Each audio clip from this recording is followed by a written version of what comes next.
Hello everyone, welcome back to my channel. आज का हमारा टॉपिक चट्टानों पर रहेगा, रॉक्स, जो कि लैब असिस्टेंट में पांचवा टॉपिक है, जो कि बहुत ज़्यादा इम्पोर्टेंट है एग्जाम पॉइंट ऑफ व्यू से। तो देखिए क्या होती है रॉक्स।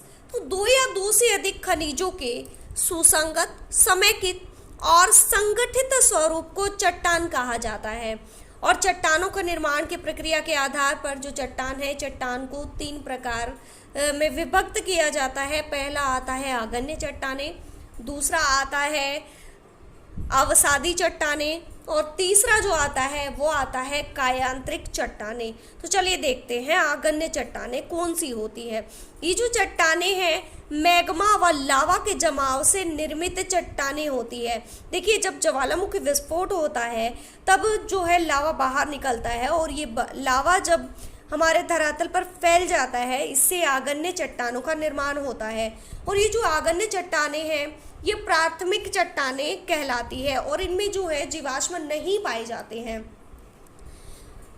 यह प्राथमिक चट्टानें कहलाती है क्योंकि यह पृथ्वी की उत्पत्ति के दौरान प्रारंभिक रूप में बनने वाली चट्टान थी और वर्तमान में यह आंतरिक पिंगली चट्टानी पदार्थों से ही निर्मित होती है और अन्य किसी पदार्थ से नहीं होती है।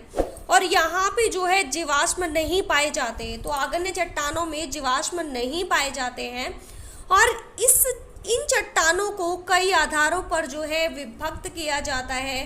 तो देखिए किस किस आधार पर इनको विभक्त किया जाता है। तो पहला देखिए सिलिका की मात्रा के आधार पर आगन्य चट्टानें। जो सिलिका है, सिलिका की मात्रा के आधार पर आगन्य चट्टानों को निम्न पार्ट्स में डिवाइड किया गया है। तो पहला आता है अम्लीय प्रकार की आगन्य चट्टानें। देखिए यहाँ पे जो है सिलिका की मात्रा 66% से अधिक पाई जाती है। और तो ये जो 66% से अधिक सिलिका की मात्रा जिसमें पाई जाती है उसे अम्लीय लावा या मैग्मा कहलाता है। और इसके जमने से बनी चट्टान अम्लीय आगन्य चट्टानें कहलाती है। और इसके एग्जाम्पल में देखिए ग्रेनाइट, ऑब्सिडियन, ये जो चट्टान है ये आती है। और ज्वालामुखी शंकु अवतलाकार ढाल युक्त होता है। इसमें जो ज्वालामुखी शंकु होता है वो उत्तलाकार होता है। और इसके बाद जो आता है वो आता है क्षारीय आगन्य चट्टान। क्षारीय आगन्य चट्टानों में जो सिलिका की मात्रा है वो 66% से कम होती है। और इस मैग्मा से जमकर बनने वाली जो चट्टान है वो क्षारीय चट्टान कहलाती है। और क्षारीय चट्टानों में हमारी बेसाल्ट आ जाएगी, ग्रेबो आ जाएगी, जबकि अम्लीय चट्टानों में ग्रेनाइट और ऑब्सिडियन जो चट्टान है वो आ जाएगी। ठीक है, तो आगे देखिए इस प्रकार जो मैग्मा है, मैग्मा के जमाव से लावा पठार, लावा मैदान का निर्माण होता है। क्षारीय आगन्य चट्टानों से निर्मित जो ज्वालामुखी पर्वत होते हैं वो अवतलाकार होते हैं, जबकि अम्लीय चट्टानों से उतलाकार ढाल होता है। और जो पर्वत है वो भी उतलाकार होते हैं, उतलाकार जो ढाल होता है, जबकि क्षारीय चट्टानों में अवतलाकार ढाल होता है और विस्तृत पर्वत जो है वो बनता है। जैसे इसके एग्जाम्पल में देखिए हवाई द्वीप। हवाई द्वीप का जो मोना लोआ पर्वत है विश्व का सबसे विस्तृत पर्वत माना जाता है। जब लावा पठार का निर्माण मैग्मा के बारंबार निकलकर परतदार रूप में जमा होता है तो ऐसा परतीय लावा वाला जो पदार्थ है लावा ट्रैप कहलाता है। जब लावा का परत के रूप में जमाव होता है तो लावा ट्रैप कहलाता है। इसके बाद देखिए चट्टानों की अवस्थिति के आधार पर, जो चट्टानें हैं चट्टानों की अवस्थिति के आधार पर जो चट्टान हैं इनको कितने पार्ट्स में डिवाइड किया जाता है। देखिए जब हमारा जो लावा है, जब ज्वालामुखी प्रक्रिया होती है तो लावा बाहर ना आकर धरातल के नीचे ही जमा होता है, तो कुछ आकृतियों का निर्माण करता है। जैसे कि देखिए बैथोलिथ जो है वो धरातल में सबसे नीचे वाली आकृति होती है, जो कि जब लावा का जमाव गुंबदाकार आकृति में होता है और धरातल के बहुत ज़्यादा गहराई पर होता है तो उसको बैथोलिथ कहते हैं। जबकि लैकोलिथ जो कि धरातल के समीप होता है और गुंबदाकार आकार में ही लावा का जमाव होता है, इसको बोलते हैं लैकोलिथ। और यहाँ पे जो लावा का जमाव होता है अपनति और अभिनति पर ही होता है, एक लेंस के समान। इसके बाद देखिए लेपोलिथ जो जब लावा का जमाव एक तस्तरी नुमा आकृति में होता है तो उसको बोलते हैं लेपोलिथ। सिल, जब लावा का जमाव एक परत, सीधी परत के रूप में होता है उसको सील कहते हैं। और जब लावा का जमाव एक खड़ी ढाल के रूप में होता है तो उसको डाइक कहते हैं। और फैकोलिथ, फैकोलिथ का जो जब लावा का जमाव कुछ इस प्रकार से होता है तो उसको बोलते हैं फैकोलिथ। और यहाँ पे, सॉरी यहाँ नहीं, यहाँ पे जो है लावा का जमाव अपनति और अभिनति में एक लेंस के रूप में होता है, इसको बोलते हैं फैकोलिथ। इसके बाद देखिए जो आंतरिक चट्टाने हैं, आंतरिक चट्टाने मंद ज्वालामुखी बल के परिणाम स्वरूप जब मैग्मा आंतरिक चट्टानी परतों में ही जमा हो जाता है तो ऐसी चट्टानों को आंतरिक आगन्य चट्टान कहते हैं। जब लावा बाहर नहीं निकलता धरातल से, अंदर ही जमा हो जाता है, तो इस प्रकार से जो चट्टाने बनती है इनको आंतरिक चट्टाने कहा जाता है। और इसमें हमारा बैथोलिथ, लैकोलिथ, लेपोलिथ, फैकोलिथ और डाइक आता है, जो कि ज्वालामुखी निर्मित जो स्थलाकृतियां हैं। इसके बाद जो है जब लावा का जमाव धरातल के बाहर आता है तो उसे बोलते हैं बहिर्वेदी चट्टान। तो ज्वालामुखी क्रिया के दौरान निकलने वाला लावा व पायरोक्लास्ट जिन आगन्य चट्टानों का निर्माण करता है वे बाह्य आगन्य चट्टान कहलाती है। जैसे देखिए बाहर निकलने के बाद ग्रेबो, ऑब्सीडियन, बेसाल्ट शेक जो है वो आ जाएगा इसके एग्जाम्पल में। आंतरिक चट्टाने जो है, ये जो आंतरिक चट्टाने हैं ये मंद गति से ठंडी होने के कारण इन चट्टानों के जो क्रिस्टल है वो पर्याप्त आकार में होते हैं। मतलब ये कह सकते हो कि यहाँ पे जो रवा है वो बनता है कणों की बनावट के आधार पर। कणों की बनावट के आधार पर जो आगन्य चट्टान है इनको निम्न पार्ट्स में डिवाइड किया जाता है। फैनरिक, फैनरिक जो है 1 इंच व्यास वाले जो कण है, इस प्रकार के कणों से निर्मित आगन्य चट्टानों को फैनरिक चट्टान कहते हैं। दूसरा है पिगमेटिक। पिगमेटिक जो है ये अधिक बड़े या सर्वाधिक बड़े कणों से बनी आगन्य चट्टानें होती हैं। इसके बाद आता है एफेनेटिक। एफेनेटिक अत्यंत बारीक कणों से युक्त जो चट्टानें हैं वो एफेनेटिक चट्टान कहलाती है। जब भी पिगमेटिक प्रकार की चट्टानें जो है वो अभ्रक पाई जाती है, इनमें जो है इस प्रकार की चट्टानों में अभ्रक पाई जाती है।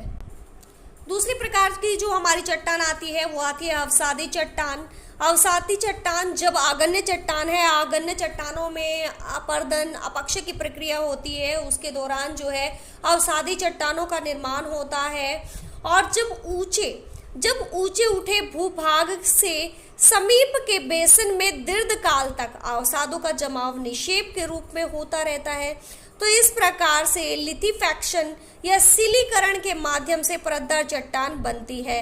तो देखिए जो हमारी आगन्य चट्टान है प्राथमिक चट्टान होती है, और ये जब आगन्य चट्टानों में ही यहाँ पे अपक्षापर्दन की क्रियाएं होती है, और ये अपक्षापर्दन के दौरान जो है यह अवसादी चट्टानों का निर्माण होता है। और लिथिफैक्शन के तहत 3 प्रक्रिया इसमें शामिल करते हैं: सिमेटीकरण, संघनन, और यहाँ पे संवहन आएगा, और कठोरीकरण हार्डिंग के द्वारा। और अवसादी जो चट्टान है वो 3 प्रकार की चट्टान होती है। पहली देखिए खंडमय चट्टान। खंडमय जब जनकीय पदार्थ का चूर्ण या मलबा या अपनतियों के खनिज प्रकार के कणों का मलबा समीप के बेसिन में नियमित रूप से जाकर जमा होता रहता है, तो इसे क्लिस्ट रॉक या खंडमय अवसादी चट्टान कहा जाता है। देखिए जो हमारा जो चूर्ण है, ये जो चूर्ण है या मलबा है जब इकट्ठा होता रहता है समीप के बेसिन में, नियमित रूप से इकट्ठा होता रहता है, तो उसे बोलते हैं खंडमय चट्टान। और इस प्रकार की चट्टानों में कॉन्ग्लोमेरेट आ जाएगा, बालू का पत्थर आ जाएगा। इसके बाद आता है हमारा रासायनिक अवसादी चट्टान। जब रासायनिक प्रक्रिया होती है, रासायनिक तत्व जब किसी बेसन में जाकर जमा होते हैं तो उसे बोलते हैं रासायनिक अवसादी चट्टान, जिसमें चूना पत्थर आ जाएगा, डोलोमाइट आ जाएगा, रॉक फॉरस आ जाएगा, रॉक सॉल्ट आ जाएगा, जिप्सम आ जाएगा।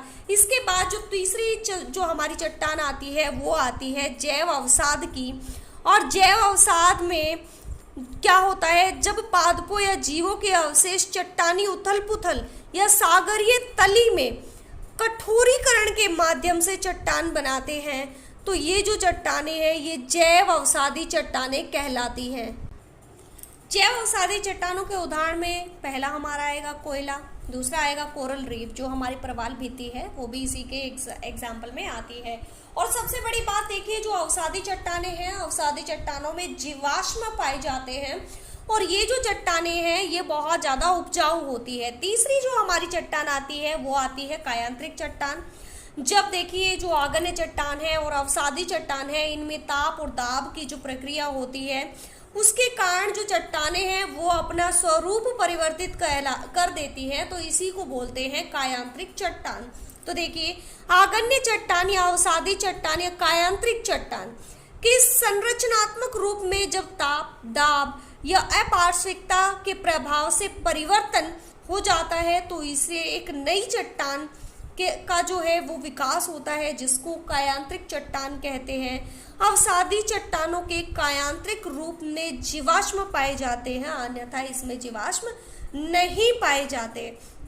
जब अवसादी चट्टान से कायांत्रिक रूप में परिवर्तन होता है तो उसमें जीवाश्म पाए जाते हैं, नहीं तो कायांत्रिक चट्टान में जीवाश्म नहीं पाए जाते हैं।